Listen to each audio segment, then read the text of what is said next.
పోలవరం పూర్తి చేసే బాధ్యత జనసేన టీడీపీ ప్రభుత్వం తీసుకుంటుందన్నారు పవన్ కళ్యాణ్.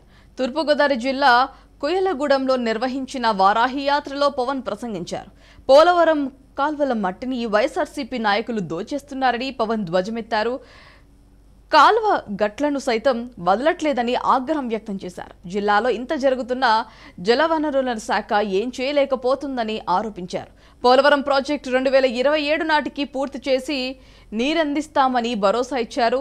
రాష్ట్ర ప్రజల కోసం తానొక కూలీలా పనిచేస్తానని జనసేన అధినేత పవన్ కళ్యాణ్ అన్నారు. ఉపయోగపడే ప్రాజెక్టు కాబట్టి మనందరి బాధ్యత 33,000 కోట్లని కేంద్రం కొంత సహాయం చేయమని చెప్దాం. నేను ప్రధానమంత్రి గారిని ఆర్థిస్తాను, అభ్యర్థిస్తాను.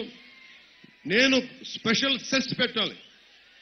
నిజంగా పోలవరం ప్రాజెక్టు పూర్తవ్వాలంటే ఎవరిదో జగన్ చేసిన దోపిడీకి 41,000 కోట్లు జగన్ చేసిన దోపిడీకి మధ్యంలో 40,000 కోట్లు ఇసుకలో చేసిన దోపిడీకి ఎవరు కట్టాలి? బాధ్యత 5 కోట్ల మంది ప్రజలు కట్టాలి. దాంట్లో ముందస్తుగా నేను చెప్తున్నాను, ప్రభుత్వం ఏ రోజైనా సరే కూటమి ప్రభుత్వం రాగానే నేను, చంద్రబాబు గారు, కిరణ్ కుమార్ రెడ్డి గారు, మిగతా చాలా పెద్ద నాయకులు అందరూ ఉన్నారు. నేనైతే ఇంకా ఎమ్మెల్యేగా కూడా చేయని నాయకుడిని. మీ అందరి ఆశీస్సులు మీకు దీవెన్లు పిఠాపురం నుంచి భారీ మెజారిటీతో గెలవబోతా ఉన్నాం. పోలవరం గళ వినిపిస్తాం. పోలవరం కోసం నేను సభలో గొంతెత్తుతా.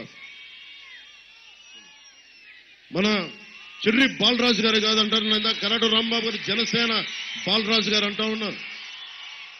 ఆయన నేను ఇద్దరం కలిసి పుట్ట మహేష్ గారు పార్లమెంట్లో, పుట్ట మహేష్ యాదవ్ గారు పార్లమెంట్లో మాట్లాడతారు. ఈయన నేను